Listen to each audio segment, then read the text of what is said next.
Hey everybody, what is up, Wavejump here, and welcome to a brand new series that I am calling Basic Things You Should Know About. Now this is episode 1, and I'm going to be covering basic things that you should know about audio and microphones. Now some of these are going to be a bit more advanced than I had originally planned for the series, but I'm going to be covering in this video microphones and audio, editing generally, so these will be some helpful terms that you should know and helpful things that you should know generally if you're ever interested in really making anything that involves audio. Okay, so microphone-wise, first off, some vocabulary you should know. There is something called gain on the microphone, and gain is fairly important in that it controls kind of the sensitivity of the microphone or the volume of the microphone. So if I go ahead and take my microphone right now as I'm recording and I were to turn the gain up, and I'm at the very lowest right now because I'm right next to the microphone, and I turn it up here, you'll see that the audio gets a lot louder. And you'll notice I got something there a little bit called audio peaking, where the audio gets so loud you can't even hear what's going on, or distortion, and it's really bad. You don't want that ever to happen. And so for that reason, you want to set your microphone's gain to a decent level. Now, there are many different types of microphones. That's what I'm going to be spending a lot of this time on. So you have, of course, different form factors. Form factors wise, you might have desk microphones, you might have boom microphones, and boom microphones are very directional in that they point one way and they record what's in front of them. I'll get more to that later. You might have lavalier microphones, which clip on to things like shirts, and you have, just your normal stage microphones. Stage microphones, I don't even know if it's a technical term, but that's not obviously all the forms of microphones, but that's just a couple that are fairly common. Okay. So dynamic versus condenser microphones. These are different types of microphones. I'm not going to delve into it because it can get pretty complicated, but if you want to learn more about dynamic or condenser microphones, or really any of the things I'm going to be covering today, you could go and click on these sources in the description below. And along with having, sources to back up what I'm saying here, it's also going to have a lot more information that you could read up on because it's a very interesting topic. Next up, moving on, we have XLR microphones and USB microphones. Now, XLR microphones connect via what are called audio interfaces, and for this reason, they're generally much more expensive. XLR microphones are typically much higher quality, and they end up connecting in a different way than USB microphones. They require these audio interfaces, which means you could have a lot more versatility, but of course can be a lot more expensive. Now, along with this, you have the USB microphones. And USB microphones, like what I'm using right now, the Blue Yeti, can also sound fantastic, but they lack the versatility of these XLR microphones. Of course, though, they're cheaper. And moving on here, now there are different microphone recording modes, and some microphones have them, some microphones don't. Some of them, will just be stuck at one. Some of them, you could change them. For example, on my Blue Yeti, I could change the microphone settings on the back. Maybe I'll show you one of them later. Anyways, so you have the cardioid mode, and cardioid mode would be what I'm in right now. And what cardioid mode does is it captures everything that is in front of the microphone. Super and hypercardioid modes are even more directional than cardioid, and omnidirectional mode records in all directions, basically all angles. So if I were to be on omnidirectional mode right now, if I were to then snap everywhere around my microphone, you would hear every single snap, which would be kind of cool, of course. Moving on here, you have bidirectional or figure 8. Bidirectional microphones record what's in front and what's behind them. So basically, they're good for things like interviews or if you just want to capture what's in front and behind. And they're shotgun microphones, and these record things very directly in front of them. They'll oftentimes be very long, but they only capture kind of what's coming off of the end of it. And so if we go back to what boom microphones earlier, boom microphones are oftentimes basically shotgun microphones. And these are even more directional than hypercardioid or cardioid microphones, and you'll see them oftentimes used in film or music. If you even look at some YouTube behind the scenes videos, you might see these huge boom microphones or even shotgun microphones that clip onto top of cameras. Okay, now of course these aren't all the types of things, but those are some of them. Okay, moving on here. So audio can sound very different depending on the type of headphones used. And so people pick up what are called studio monitors. And what studio monitors are is they're generally microphones that sound fairly neutral. Because if you edit using normal headphones, you might end up having issues with things just not sounding right or good generally. And so that will kind of help to fix that. Sorry if I'm having trouble wording things right now. So sorry if that is showing in the audio. Moving on here, so there's also different things called bit rates and sample rates, and these generally have to do with quality, but it's often easier just to look at different, podcasting microphone guides or microphone reviews generally if you want to actually see what the audio quality is like. I like listening to audio samples for microphones to really get a good idea of how it can sound. Now, there are different types of microphone mounts, which hold out your microphone for you. And so a boom arm, for example, holds your microphone out from the side, typically. I would use a boom arm on my microphone, but the previous one didn't actually fit my microphone, and so I had to send it back, and I'm not dealing with it right now. Pop filters and windscreens. So pop filters go ahead and attach to microphones. They typically clip on to a stand or something, and they prevent certain sounds like B's and P's, which release packets of air, from ruining audio.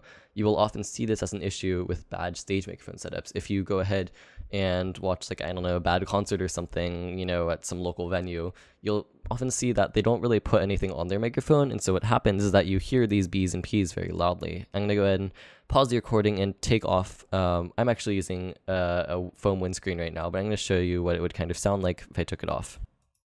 Alright, so generally with this off, if I were to not be very careful, you could hear that B's and P's make these loud kind of popping noises, and they release these packets of air which go ahead and kind of not really distort the audio, sorry, they kind of ruin the audio because you just hear these loud peaks when you say B's and P's. Continuing on here though, you have, for example, stereo microphones, which will go ahead and record the left and right, what are called channels, separately.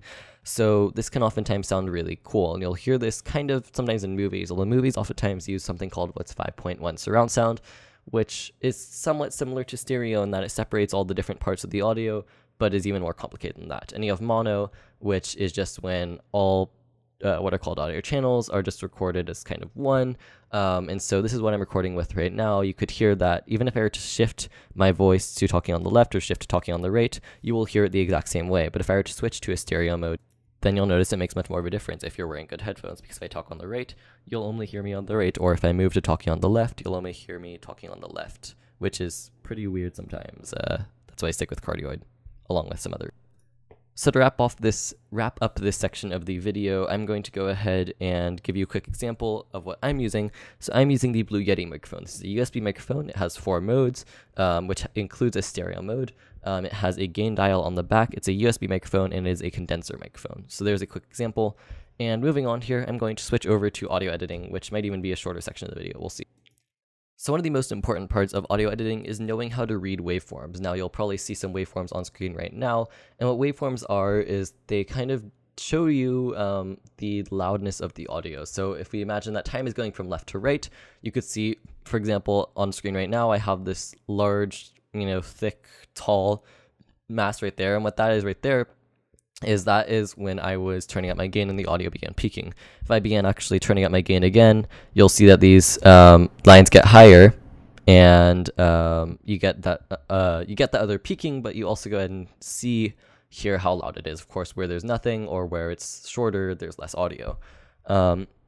Moving on here, you also have levels. If I go ahead here and look at the levels here on the bottom, what levels go ahead and show you is how loud the volume is. So if it hits that red point, then it's too loud, but green means your levels are generally good, and yellow's generally getting closer to that dangerous red point where your audio begins peaking and getting distorted.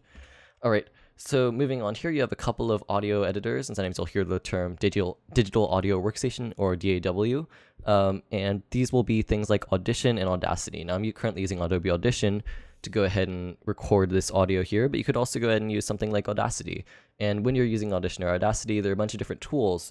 So one of the ones you might use when you're recording, and this I don't even know if Audition or Audacity have, but you might find in something like OBS, which is a recording software, is it's called a noise gate. And noise gates work in that they don't allow audio to be recorded below a certain threshold. So if I were to talk super quietly, it might not actually pick up my voice. But if I were then to talk super loudly, it might then actually pick up my voice. So this can generally be helpful if you want to eliminate extra background noise. And a lot of people use this sometimes in things like audio calls if you don't want people to hear extra background noise. But moving on here, along with noise gates, you have compressors. And compressors are interesting in that they reduce the loudness of loud sounds and increase the loudness of quiet sounds. This will go ahead and create a much more uniform sound.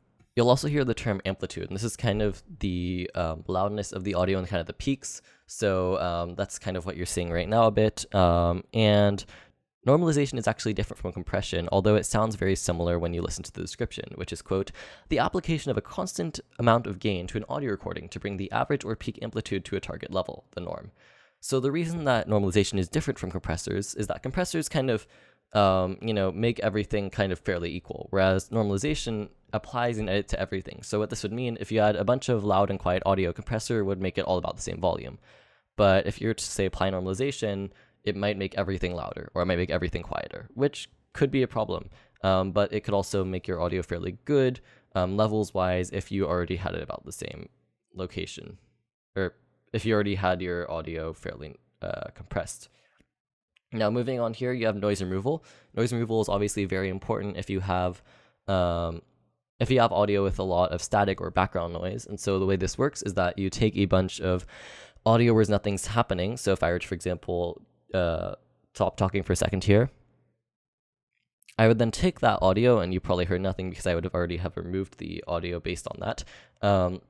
If I were to then take that audio, I could use that and use it in a tool such as the noise removal tool in Audition to go ahead and remove all the extra background noise, which is awesome. Of course, sometimes this can have ramifications, like it can go ahead and make your voice sound weird. So you want to use this as, the least that you need to, but if you have to use it, then use it, of course.